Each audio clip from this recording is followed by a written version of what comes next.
Bueno, muy bien. De verdad que para mí es un gusto tener a estos dos invitados.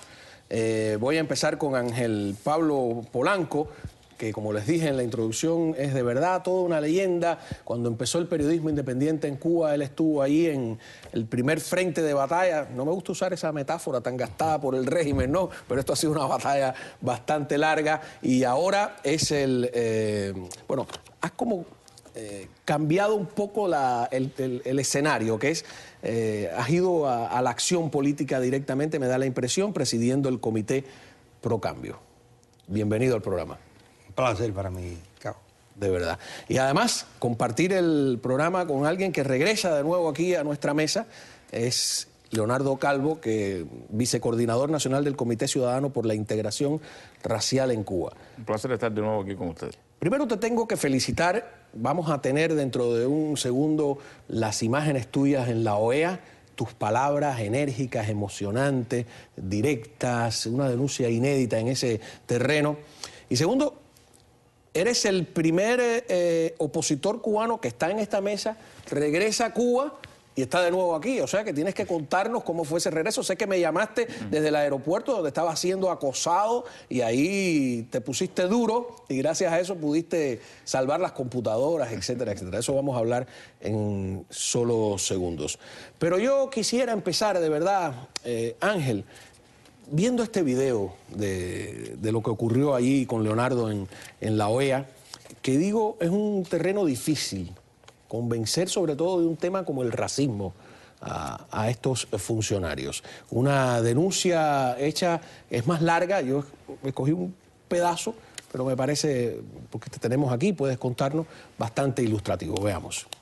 El gobierno, controlador hegemónico de los espacios de educación, información, creación, promoción cultural y desenvolvimiento social, ha reafirmado por todos los medios posibles la imagen de los cubanos negros y mestizos como víctimas, culpables o beneficiarios inermes del paternalismo de ancestral inspiración colonialista. Las provincias y regiones que sufren mayor retraso y pobreza son las de mayoritaria población afrodescendiente y a lo largo del territorio nacional se extienden decenas de villamiserias donde habitan miles de familias consideradas y tratadas como ilegales en su propio país. La aberración jurídica del índice de peligrosidad predelictiva ha llevado a prisión miles de jóvenes cubanos, en su inmensa mayoría afrodescendientes, sin haber cometido delito alguno. La Policía Nacional reprime de manera arbitraria a los afrodescendientes al ser automáticamente asumidos como entes delictivos. Los afrodescendientes cubanos son prácticamente invisibles en la propaganda comercial, las imágenes corporativas y en las simbologías públicas.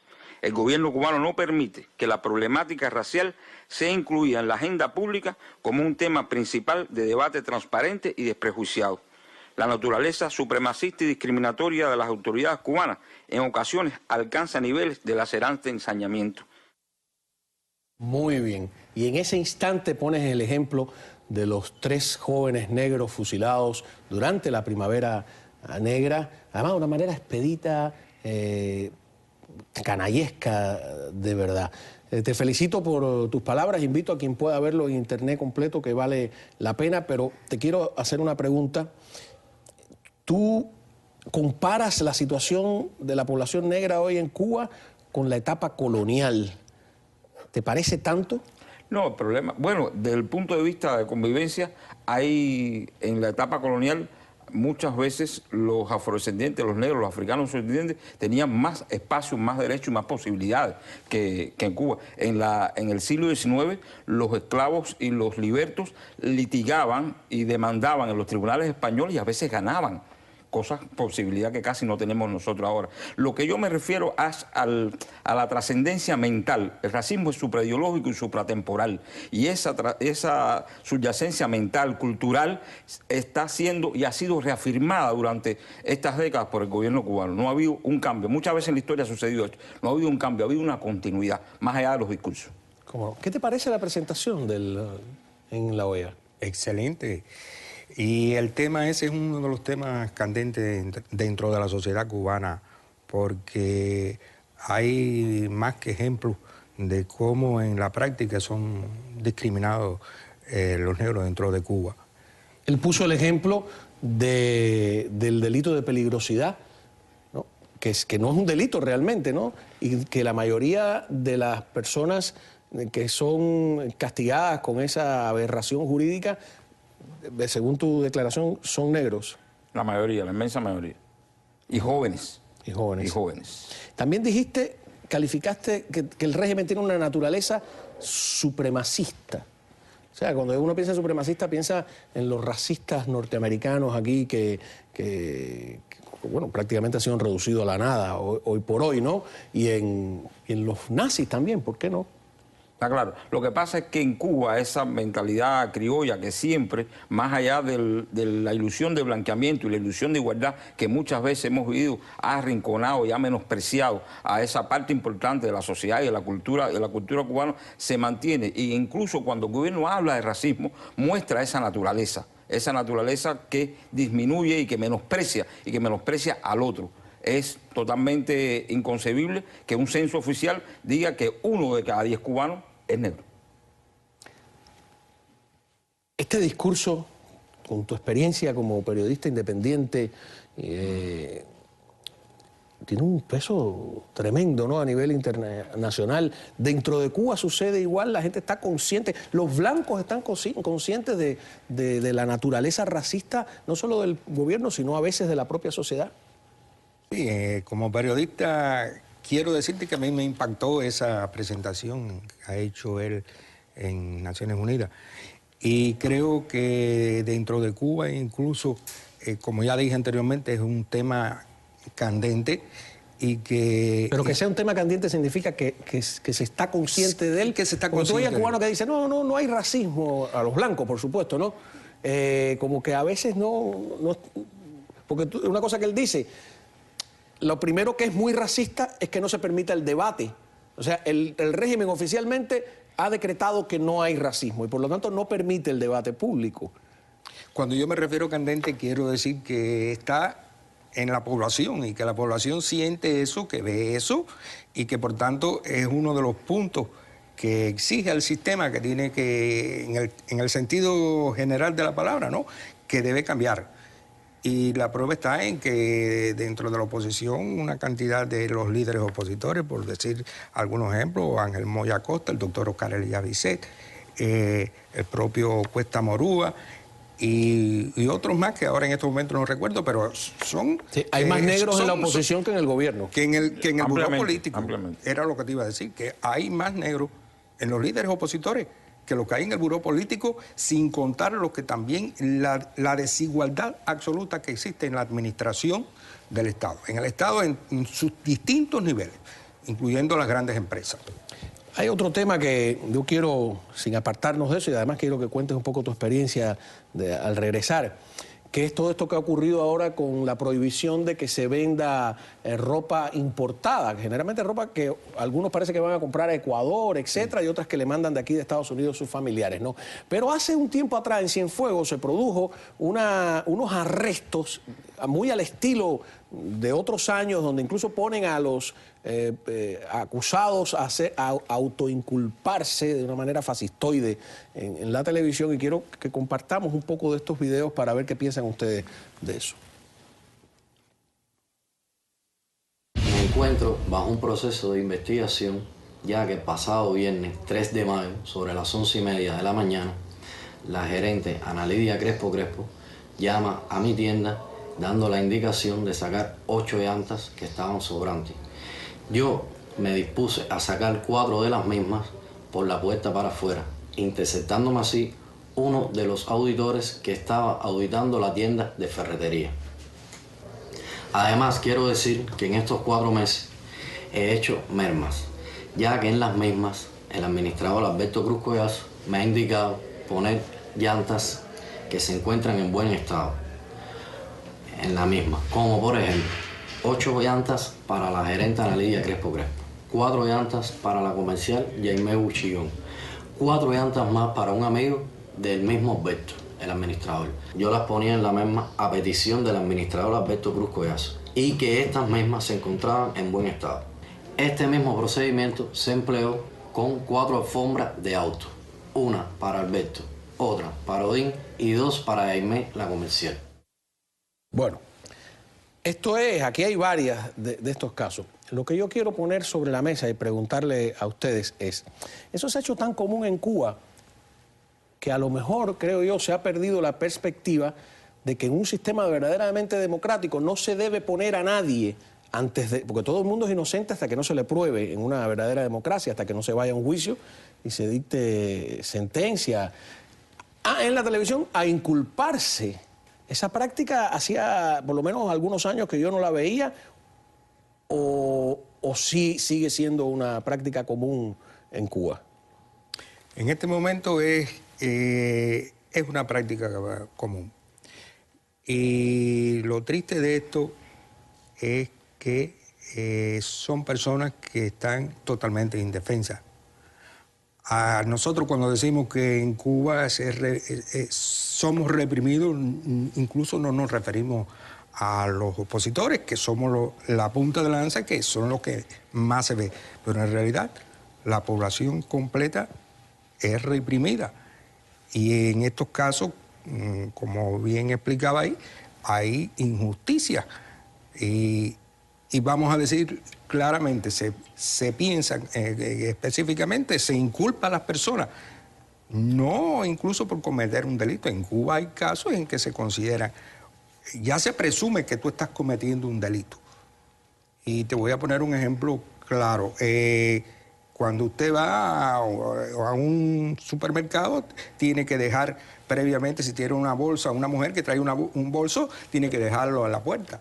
Y eso está presumiendo, y cuando le pregunta, ¿pero por qué yo tengo que dejar esto? Pues sencillamente porque usted puede robarse las cosas. Entonces está presumiendo,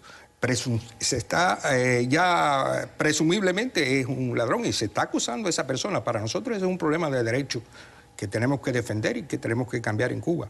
Ustedes en el Comité Pro Cambio, me da la impresión de que han estado haciendo ese trabajo muy bueno de que, o sea, la gente tiene que identificar sus derechos primero para poder reclamarlos, porque si no sabe que eso es un derecho, o sea, que tú tienes el derecho a que no te obliguen a inculparte ante todo el mundo si todavía no se te ha celebrado un juicio.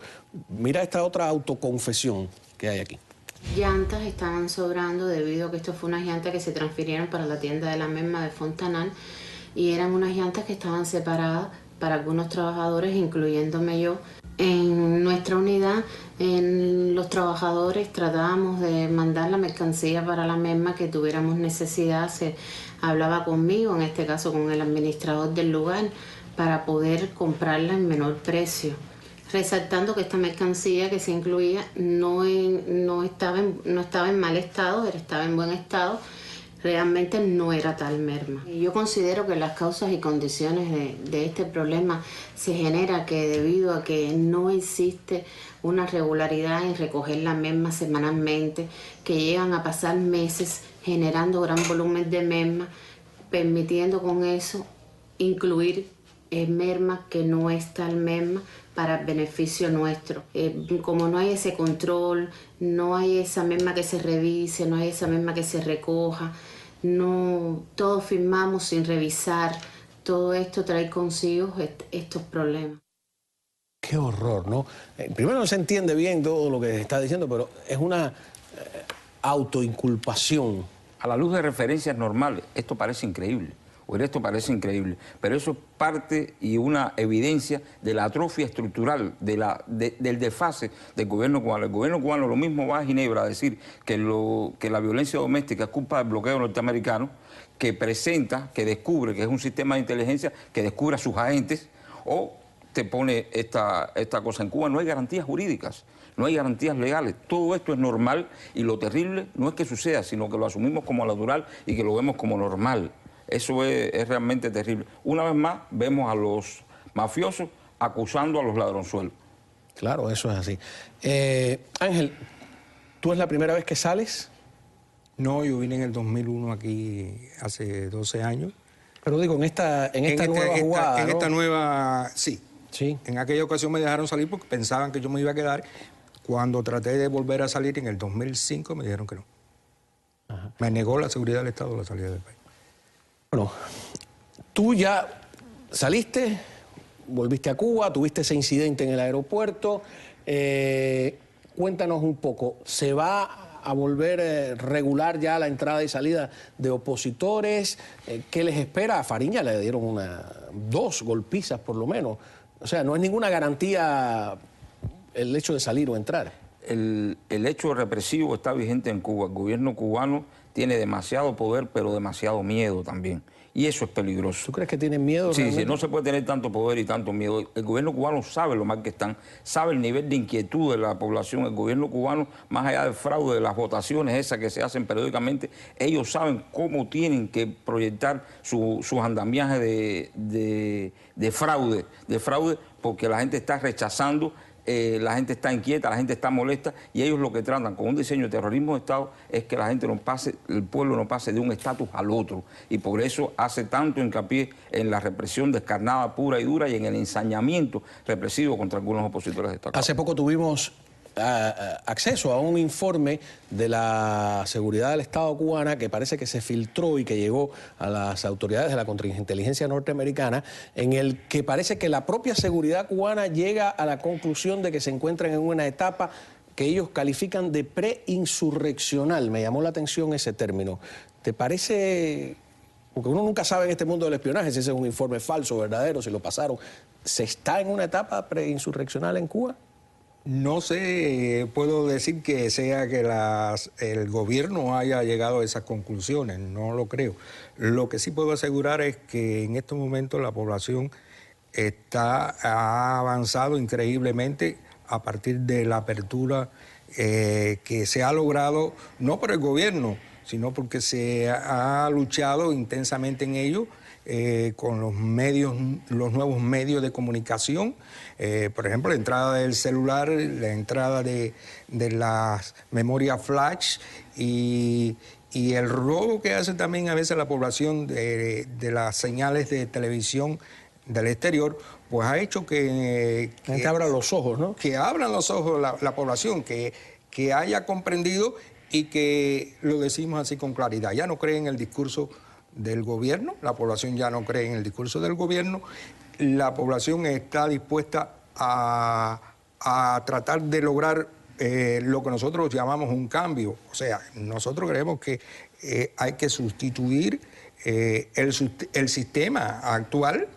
No un cambio cosmético. No un cambio cosmético. Pero bueno, la población lo que está es luchando porque aquello cambie. No tendrá eso todavía, esa ideología de decir vamos a cambiar el sistema completo, pero sí que necesitan un futuro mejor y que allí el sistema es incapaz no solamente de resolver los problemas actuales que tiene la población, sino que no le presenta ninguna alternativa hacia el futuro de ellos, de sus hijos y de los descendientes, por supuesto. ¿Cuán importante? Ustedes no tienen idea cuán importante es escucharles a ustedes que viven y sufren y padecen y luchan dentro de Cuba esas palabras, ¿no? Porque a veces somos acusados de que somos un grupo de exiliados que lleva tiempo divorciados de la realidad cubana, que tenemos mucho rencor porque nos quitaron las propiedades, no sé qué propiedades, yo nací cuando ya no había propiedades en Cuba, ¿no? Pero en definitiva, ¿tú estarías de acuerdo con con esa apreciación de que se está en una etapa preinsurreccional o puede ser un síntoma de que están demasiado asustados? Demasiado asustados. Yo creo que lo que sí es, hay una espiral de desmovilización en la sociedad cubana. Ya no hay, el gobierno no tiene esa capacidad convocatoria, no hay esa capacidad de mostrar el entusiasmo revolucionario y además de eso, y el profesor lo sabe, la gente se está manifestando en la calle a veces con más radicalismo que nosotros. A veces hay exiliados aquí que parecen moderados al lado de las protestas que yo escucho. De las protestas que se escuchan. Por lo tanto, eso es una señal importante en una sociedad donde se ejerce tanto control y donde no hay mecanismos de expresión y de articulación cívica. Cómo no. Nos vamos a una breve pausa. Cuando regresemos les quiero enseñar el video de este sepulturero en un cementerio que, como les dije, hasta los muertos saben la verdad allí. Ya volvemos.